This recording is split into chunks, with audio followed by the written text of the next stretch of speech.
दोस्तों, आप सब कैसे हैं? आशा करता हूं सब ठीक होंगे।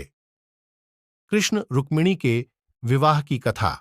दोस्तों, वैसे हम जानते हैं कि श्री कृष्ण का विवाह श्राप की वजह से राधा जी से न होकर के रुक्मिणी जी से हुआ था, किंतु राधा को हो या रुक्मिणी, दोनों ही मां लक्ष्मी के अष्टावतार में से ही थीं। आज हम कृष्ण रुक्मिणी विवाह की कथा सुनेंगे। जब द्वारका में रहते हुए भगवान श्री कृष्ण और बलराम का नाम चारों ओर फैल गया, बड़े बड़े नृपति और सत्ताधिकारी भी उनके सामने मस्तक झुकाने लगे, उनके गुणों का गान करने लगे।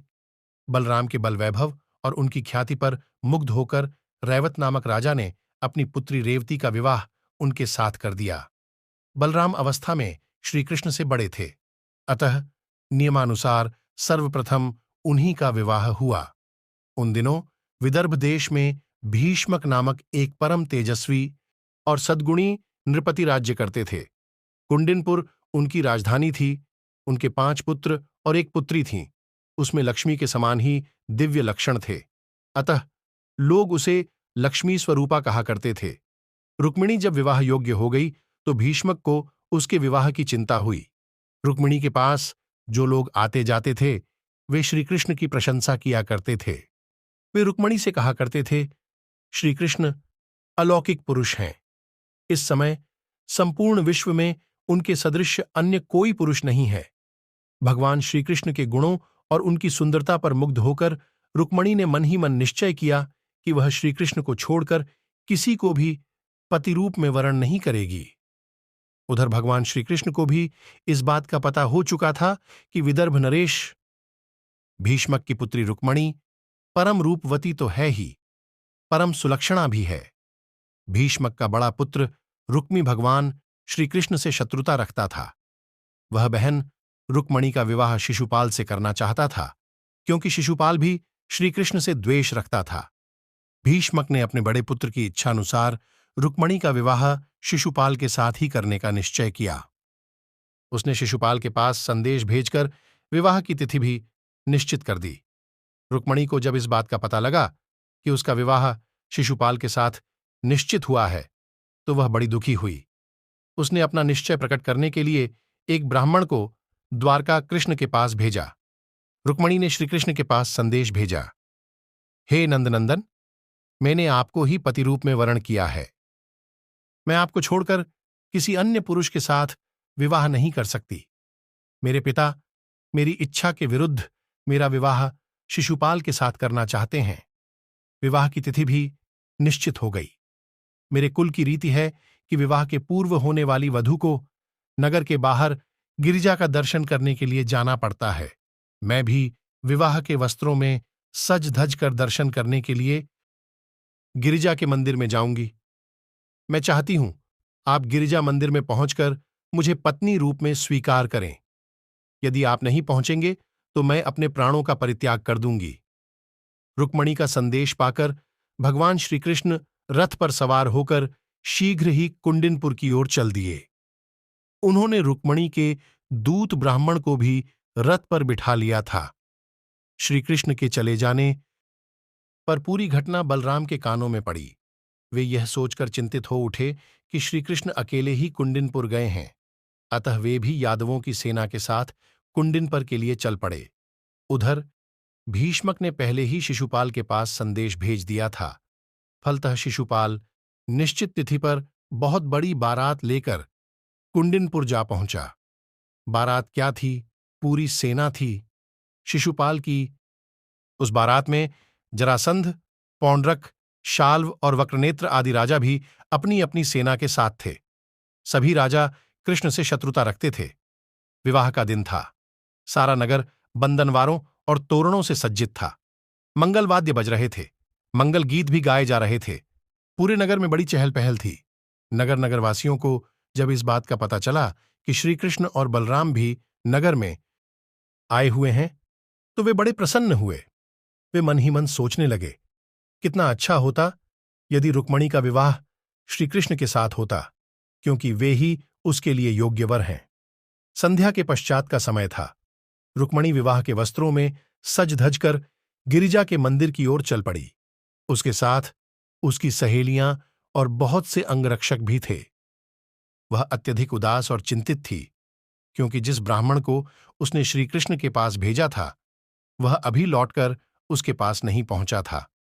रुक्मणी ने गिरिजा की पूजा करते हुए उनसे प्रार्थना की, हे मां, तुम सारे जगत की मां हो, मेरी अभिलाषा पूर्ण करो। मैं श्रीकृष्ण को छोड़कर किसी अन्य पुरुष के साथ विवाह नहीं करना चाहती।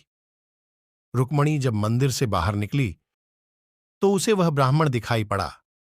यद्यपि ब्राह्मण ने रुक्मिणी से कुछ कहा नहीं, किंतु ब्राह्मण को देखकर रुक्मिणी बहुत प्रसन्न हुई। उसे यह समझने में संशय नहीं रहा कि श्रीकृष्ण भगवान ने उसके समर्पण को स्वीकार कर लिया है। रुक्मणी अपने रथ पर बैठना ही चाहती थी कि श्रीकृष्ण ने विद्युत तरंग की भांति पहुंचकर उसका हाथ पकड़ लिया और उसे खींचकर अपने रथ पर बिठा लिया और तीव्र गति से द्वारका की ओर चल पड़े। क्षण भर में ही संपूर्ण कुंडिनपुर में खबर फैल गई कि श्रीकृष्ण रुक्मणी का हरण करके उसे द्वारकापुरी ले गए। शिशुपाल के कानों में जब यह समाचार पहुंचा तो वह क्रोधित हो उठा। उसने अपने मित्र राजाओं और उनकी सेनाओं के साथ श्रीकृष्ण का पीछा किया, किंतु बीच में ही बलराम और यदुवंशियों ने शिशुपाल आदि को रोक लिया। भयंकर युद्ध हुआ। बलराम और यदुवंशियों ने बड़ी वीरता के साथ लड़कर शिशुपाल आदि की सेना को नष्ट कर दिया। फलतः शिशुपाल आदि निराश होकर कुंडिनपुर से चले गए। रुक्मी यह सुनकर क्रोध से कांप उठा। उसने बहुत बड़ी सेना लेकर श्रीकृष्ण का पीछा किया। उसने प्रतिज्ञा की कि वह या तो श्रीकृष्ण को बंदी बनाकर लौटेगा या फिर कुंडिनपुर में अपना मुंह नहीं दिखाएगा। रुक्मी और श्रीकृष्ण का घनघोर युद्ध हुआ। श्रीकृष्ण ने उसे युद्ध में हराकर अपने रथ से बांध दिया, किंतु बलराम ने उसे छुड़ा लिया। उन्होंने श्रीकृष्ण से कहा, रुक्मी अब अपना संबंधी हो गया है, किसी संबंधी को इस तरह का दंड देना उचित नहीं है। रुक्मी अपनी प्रतिज्ञा के अनुसार पुनः लौटकर कुंडिनपुर नहीं गया। वह एक नया नगर बसाकर वहीं रहने लगा। कहते हैं कि रुक्मी के वंशज आज भी उस नगर में रहते हैं। भगवान श्रीकृष्ण ने रुक्मणी को द्वारका ले जाकर उनके साथ विधिवत विवाह किया। प्रद्युम्न उन्हीं के गर्भ से उत्पन्न हुए थे जो कामदेव के अवतार थे। श्रीकृष्ण की पटरानियों में रुक्मणी का महत्वपूर्ण स्थान था। उनके प्रेम और उनकी भक्ति पर भगवान श्रीकृष्ण मुग्ध थे। उनके प्रेम और उनकी कई कथाएं मिलती हैं जो बड़ी प्रेरक हैं। एक कहानी के अनुसार पंडित इंद्रमणि घनश्याल बताते हैं कि भगवान कृष्ण और रुक्मणी को एक श्राप के कारण अलग रहना पड़ा था। पौराणिक कथा के अनुसार विवाह के बाद श्रीकृष्ण रुक्मणी के साथ द्वारका स्थित दुर्वासा आर्षि के आश्रम पहुंचे थे। श्रीकृष्ण ने गुरु दुर्वासा को भोजन ग्रहण करने और आशीर्वाद देने के लिए आमंत्रित किया। दुर्वासा ने श्रीकृष्ण के आमंत्रण को स्वीकार कर लिया, परंतु एक शर्त भी रखी। दुर्वासा ने कहा कि उनके लिए एक अलग रथ की व्यवस्था किए जाए। श्रीकृष्ण ने उनकी शर्त मान ली। एक रथ होने की वजह से घोड़ों की जगह श्रीकृष्ण और रुक्मणी स्वयं रथ में जुट गए। इस रथ पर दुर्वासा आर्षि रवाना हुए और कृष्ण और रुक्मणी रथ को खींचने लगे। इस दौरान रास्ते में रुक्मणी को प्यास लगी, लेकिन बीच रास्ते में जल की व्यवस्था नहीं थी। इसलिए श्रीकृष्ण ने जमीन पर पैर का अंगूठा मारा, जिससे गंगा जल निकलने लगा। गंगा जल से श्रीकृष्ण और रुक्मणी ने अपनी प्यास बुझा ली, परंतु आर्षि दुर्वासा को जल के लिए पूछना भूल गए। इससे आर्षि दुर्वासा क्रोधित हो गए और श्रीकृष्ण और रुक्मणी को 12 वर्ष तक अलग रहने का श्राप दे दिया और दोनों 12 साल तक अलग अलग रहे। रुक्मणी ने 12 साल तक भगवान विष्णु की कठोर तपस्या की, जिसके बाद प्रसन्न होकर श्रीहरि ने रुक्मणी को श्राप मुक्त कर दिया। बाद में श्री कृष्ण और रुक्मणी के साथ रहते उनके 11 पुत्र और 1 पुत्री होने का शास्त्रों पाया गया।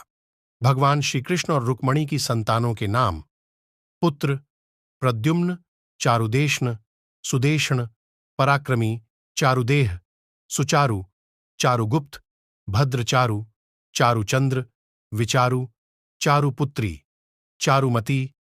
दोस्तों, यह कथा समाप्त हुई। धन्यवाद। भगवान श्री कृष्ण और रुक्मणी की संतानों के नाम: पुत्र प्रद्युम्न, चारुदेष्ण, सुदेष्ण, पराक्रमी, चारुदेह, सुचारु, चारुगुप्त, भद्रचारु, चारुचंद्र, विचारु, चारुपुत्री, चारुमती। दोस्तों, इस प्रकार यहां कथा समाप्त हुई। धन्यवाद। दोस्तों, वीडियो को अंत तक सुनने के लिए धन्यवाद। हम ऐसे ही वीडियोस आपके लिए बनाते रहेंगे और आप ऐसे ही अपना प्यार देते रहे। आप सबको रिक्वेस्ट है कि चैनल को सभी सब्सक्राइब करें और घंटी की बटन को ऑन करके रखें ताकि आने वाले नए वीडियोस की नोटिफिकेशन सबसे पहले आपको आए। Thank you. जय श्री राधे कृष्णा।